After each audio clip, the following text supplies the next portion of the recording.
During his time in Middle-earth, Gandalf would face many challenges. He would orchestrate the downfalls of great beings like Smaug and Sauron, but also come face to face against incredible threats like a Balrog of Morgoth. While these examples are well known and have been adapted, there is a lesser known conflict where he would come face to face with 6 of the dreaded Nazgûl. Today on Nerd of the Rings, we cover Gandalf's battle on Weathertop. Throughout the Lord of the Rings, we see instances of Gandalf coming face to face with Sauron's Ringwraiths. In one of the most iconic moments, and a personal favorite of mine, Gandalf would stand alone against the Witch King of Angmar. During the Siege of Gondor, after the battering ram Grond shatters the gate of Minas Tirith, the Witch King rides under the archway, coming face to face with the White Wizard. Unlike the film adaptation where Gandalf's staff is broken, the true version of events sees this stalemate end with the arrival of the Rohirrim, denying readers the answer of who would win in a direct fight. But this is not the first time Gandalf would directly confront a Ringwraith.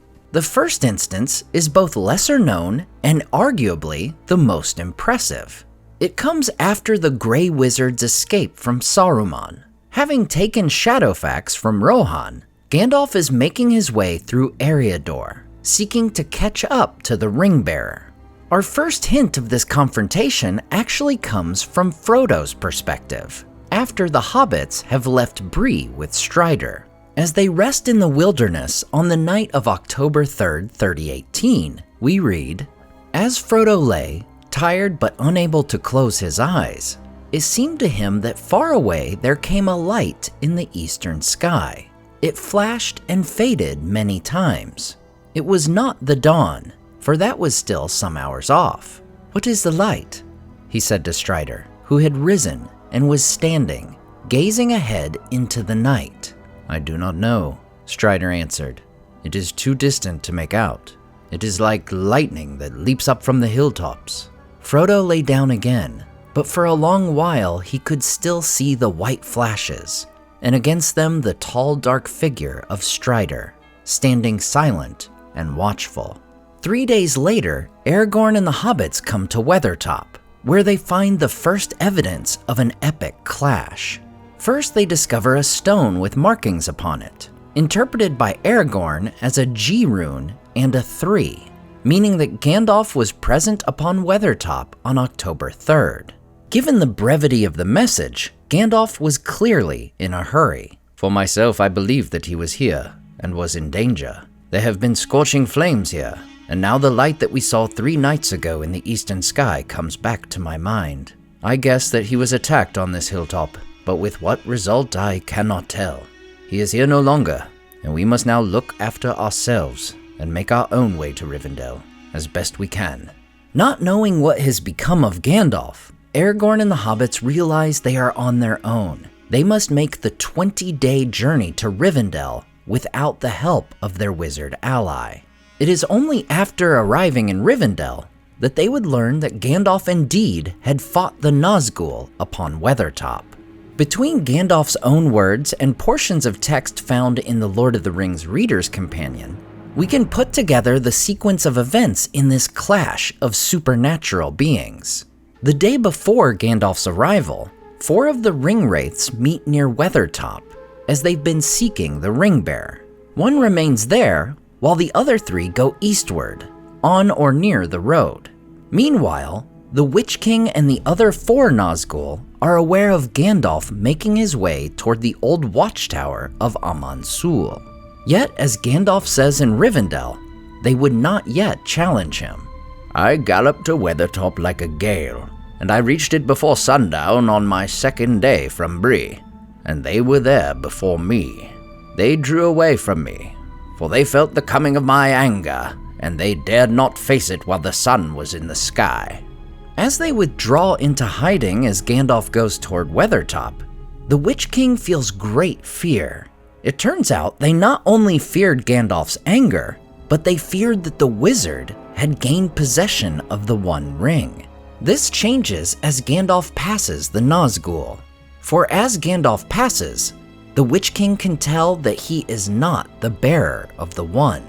At this point, the Witch King concludes Gandalf himself must be pursuing or seeking the ringbearer. As the wizard is a powerful enemy, he must be dealt with, a task which will require great force. The Witch King and his group of 4 Nazgûl pursue Gandalf to Weathertop, and when Gandalf halts there, the Witch King assumes this must be a designated meeting place.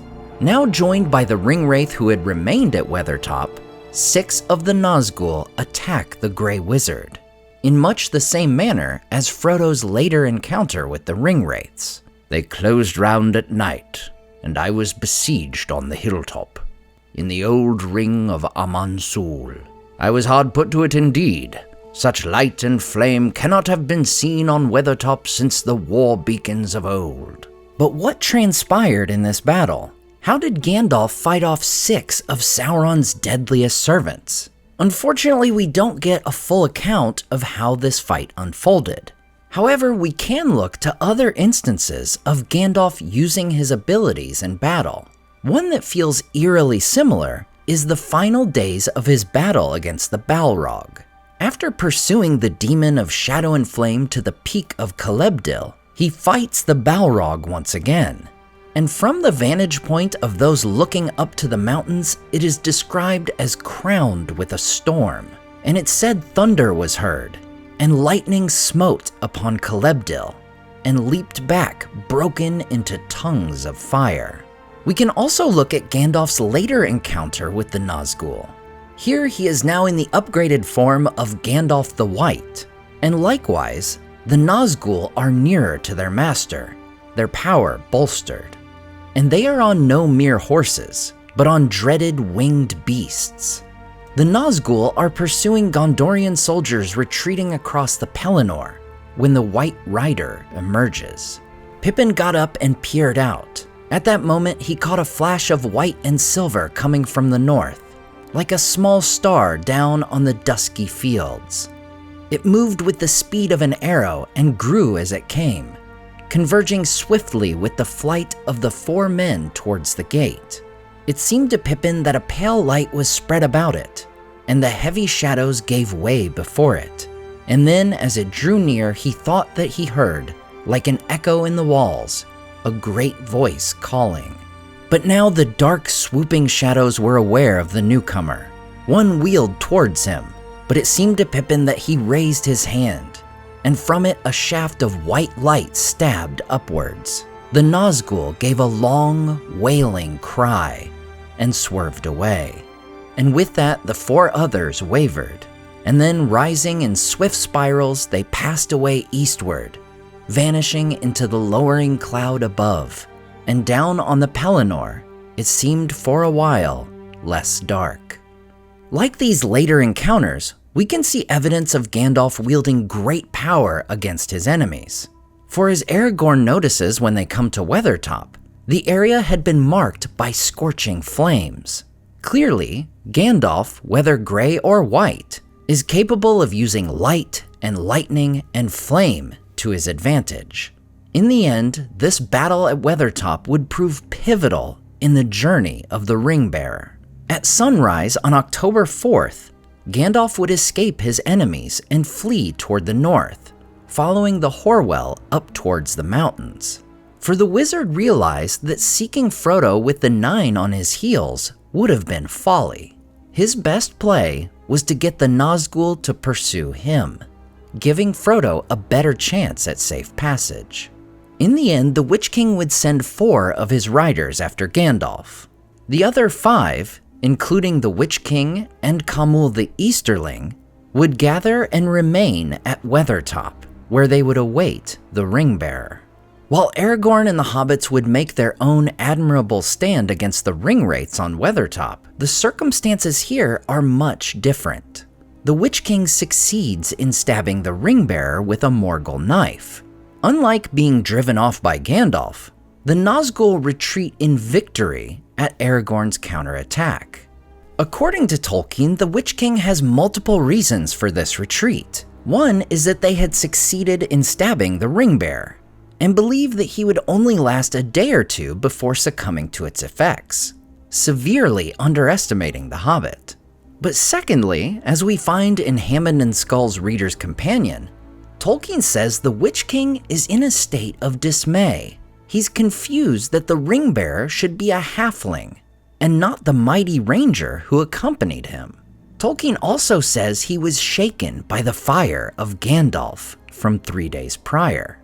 But above all is the fact this timid and terrified ringbearer had resisted him.